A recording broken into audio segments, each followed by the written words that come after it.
Two times tapping in. Holla at y'all.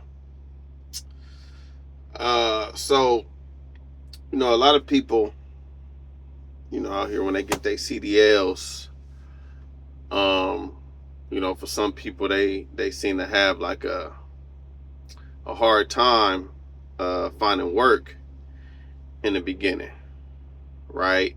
Um, so most of the times they going, they trying to get on with like these large trucking companies. Maybe go over the road. They trying to come out the gate. Um, just trying to make all the money in the world, and it'd be hard for them to get started, right? And the focus of money could be the reason why you ain't got in yet, right? Um, the main focus should be experience in the beginning. It's like you come out of trucking school, we all know most of the times those schools, they're just teach you how to pass the tests, right? They teach you how to drive for the DMV in order to get your license, right? But they're not really teaching you how to drive for real. You know what I mean? Like most of the stuff you learn, like you got to get out there in the world and have that experience in order to learn it, right? And like I said, take some people just longer than it should to get started, because they focusing on the money and not the experience, right? That's one. Two, when you get your CDLs, you just think trucking, right? And yeah, that's a big part of the CDLs, but there's so much more that's available to you when you get your CDLs, right? Think about this, right? The bus driver, they got to have a CDL.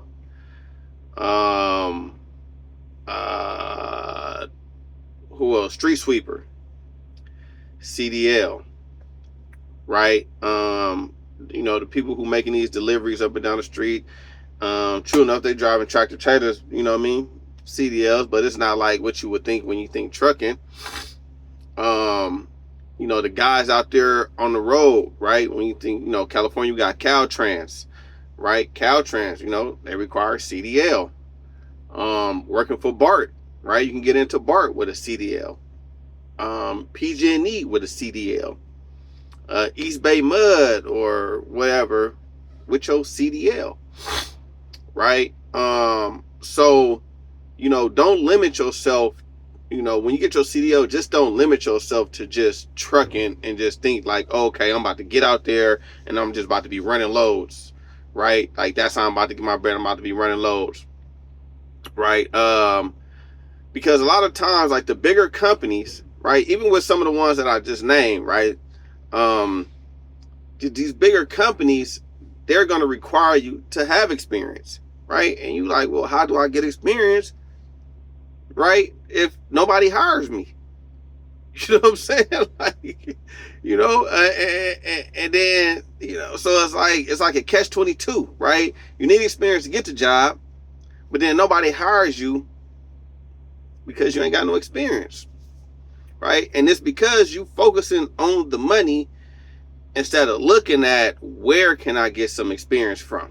Not where can I get paid, where can I get some experience, right? And it's just one place, easy, right? Where you can just go and get your experience, right? You gotta find the company that's paying the least amount of money, right? Right? Because we all know, like, hey, man, we out here to make money, right? But think about this: all the people with experience, right? They got the good jobs, right? They got the good runs and all that type of stuff, right? You coming in with nothing, thinking you about to be like them. You're not about to be like them. Not in the beginning, right? But there's a lot of companies out there, you know what I mean, whether they don't want to or they can't, they not keeping up with the industry as far as pay goes, right? And so when you first get your CDL, like, that's where you need to go, right? You need to find them places that just, you know, cool, we'll take you with no experience, but we ain't about to pay you much. You know what I'm saying? No, we're not about to pay you much at all. You know what I mean?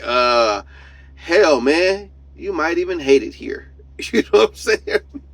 And that's cool, right? That's cool if you hate it there, right? That's cool if you wake up like, man, I'm tired of this shit, man. Like, that's cool. But keep in mind, you there to get your experience, right? So go get your experience. Don't look at your check, right? Because you're going to get discouraged. You're going to get pissed off. You're going to be like, man, the hell with this shit, man. The hell with this trucking shit. Just off the rip, you're going to be ready to give up, right? Once you start seeing your check, you know what I mean? When you go to some of these no experience places, because they not paying you much, bro, right? So, you know, when you coming out the gate, and then, like, don't necessarily look for, like, only trucking companies, right? Like I said, right? There's all kind of avenues that you can take once you get your CDL. You know what I'm saying? Like, me personally, when I first got my CDL, man, I was delivering water. You know what I mean? What was it? I think it was like Nestle or somebody like that, man. You know, big old Alhambra jugs. You know what I mean? Like, I was delivering that, right? Yeah, I had my Class A, right? But shit, the only person that was about to hire me right then and there, and they hired me before I even got my CDL. I was hired pending, right? I talked to y'all about that. Like, some companies will hire you pending, you get your CDL fresh out of school. So I was hired there pending my CDL. And give it, I only worked for like 3 weeks or something like that, man. Maybe a month, right? Man, that shit was hard. That shit was hard as hell. And I was working all day and night. I'm talking about, I'm getting up, going to work, it's dark. I'm coming home, it's dark again. You know what I'm saying? Like, they trick me. Hey, man, yeah, when you first start, we only gonna give you like 22 stops, right? And these stops, some of it was residential, some of it was like some businesses, but you know, you coming off the truck, you grabbing them big ass jugs off the side, humping them. They might have a dolly, right, with the little thing, but sometimes you got to go upstairs, all kind. You got to carry these things. You know what I'm saying? And so to me, I'm like, okay, 22 stops, all right, you know, I could do that, because sometimes you get to a stop, it might be only 2 jugs, it might be only 1 jug. You know what I'm saying? Like, all right, I could do that, right?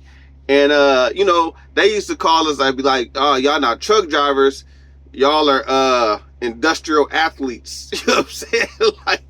Like that's what they would, you know, that's how they hyped us up, man. Don't look at yourself as a truck driver, you're an industrial athlete, right? Because sure enough, right, we on and off that truck, on and off, humping. You know what I mean? So I was like, man, this not what I imagined. You know, first off, like, I didn't even imagine getting my CDLs or even being a truck driver. Like I said, I got them kind of like on accident, right? But once I got them, like, nah, this ain't what I imagined. Because even in trucking school, they don't talk to you about the different avenues and whatnot, right? You just think, I'm about to be trucking. You know what I mean? So I'm busting these, man. I'm all day, all night, man. I'm tired as hell, right? Legs sore, all that. You know what I mean? But if you out of shape, right, that's, you know, gonna hump you some water, man, in the beginning, right? But, right, I understood, right, I don't got no experience, right? I gotta fuck with who fuck with me. You know what I'm saying? I can't be out here, you know what I mean, like I'm busted, you know what I mean, looking for a cutie.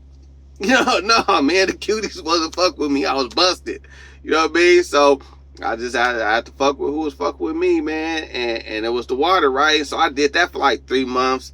I mean like 3 weeks, maybe a month, right? Beat myself up. And then, you know, the beverage company came through, right? And I got with them, right? I still end up humping, right, cases, you know what I mean, coming off a side loader or breaking down pallets and rolling them in, it wasn't as strenuous as that, right? Because, you might end up, you know what I mean, somewhere between 10 to 16 stops, at these stores and things like that, right? But they were taking people with no experience, right? And give it both these places, they wasn't paying nothing. You know what I mean? They weren't paying nothing. Matter of fact, like the water company, they had some type of funny ass pay scale, man. I don't even know if that shit was like California legal. You know what I'm saying? It's like you got like a base pay, you know what I mean? And then they call it Chinese overtime, right? I ain't trying to offend nobody. I didn't make that up. They just call it Chinese overtime on how they calculate, your overtime, because you had a base pay plus whatever you got off the truck. You know what I'm saying? And then if you end up working extra hours, it was some weird calculation that was going on there, man. That kind of, I never understood to begin with, right? But they wasn't paying much, right? Then I get over to the beverage company. I remember when I started there. I started there, and mind you, this was 2015. I started there at $19 and some change. You get what I'm saying? 19 and some change. And I know you're thinking like, man, what you had a class A? Be like, but yeah, I ain't had no experience though. You know what I'm saying? No experience, no money. Right? So I'm working for experience. I give it while I was there, right? I got my experience, but then, right, and I didn't mention this in all the other avenues that your class can get you, I moved into management, right? There's a lot of, I guess you could say, office positions, you know what I mean? Desk positions that they still require you to have a CDL, right? So even when you get your CDL, you don't even necessarily got to go out there in the world like that, right? There's so many places that, they just need somebody with a CDL on deck. You could be sitting at a desk answering phones, but you got to have a CDL for some reason, right? You know what I mean? For some reason, hey, we require people in this position to have a CDL. Maybe because you're dealing with drivers or you're dealing with things in a trucking industry on the logistical part, so it's required, right? But there's so many ways, right? So many avenues you can take once you get your CDL, right? But in the beginning, right, whatever avenue you take, it's all about gaining experience. Don't come in looking for the money. You know what I mean? But if you stick around, right, do the experience, you know what I mean? You're going to trip up on some dollars. You know what I mean? That's for sure. You're going to trip up on some dollars if you just stick around. You know what I mean? But, coming through the door, man, look for somewhere that's going to give you your experience. And 9 times out of 10, that place that's going to get you your experience ain't going to be getting you your money. You know what I mean? Early on, that's just a trade-off you got to take, man. A lot of times, it takes somewhere between 2 to 3 years, right, before you can get into a position to really be making the dollars, right? Or really, I ain't gonna say to be making the dollars, but to have your pick of where I want to go, what avenue I want to take, right? Who I want to work for. Like, you really, like, after about 2-3 years, you really get your pick. You know what I'm saying? Because, in them early years, like I say, a lot of people, they get discouraged because it's hard to get in. They not making no money. You know what I mean? And they get discouraged, right? And so they be falling off, right? So you got that high turnover rate of the young people coming in and they not making money fast enough. And then also you got the older people, they retiring. So those who have that experience, right? Them 2-3 years experience, man, you got the pick of the litter. You know what I'm saying? But in the beginning, you don't got that. But if you stay down, right, and get your experience, the money is there. You know what I mean? So take that for what it is, man. Y'all stay safe out there. Oh, share, like, subscribe. Peace.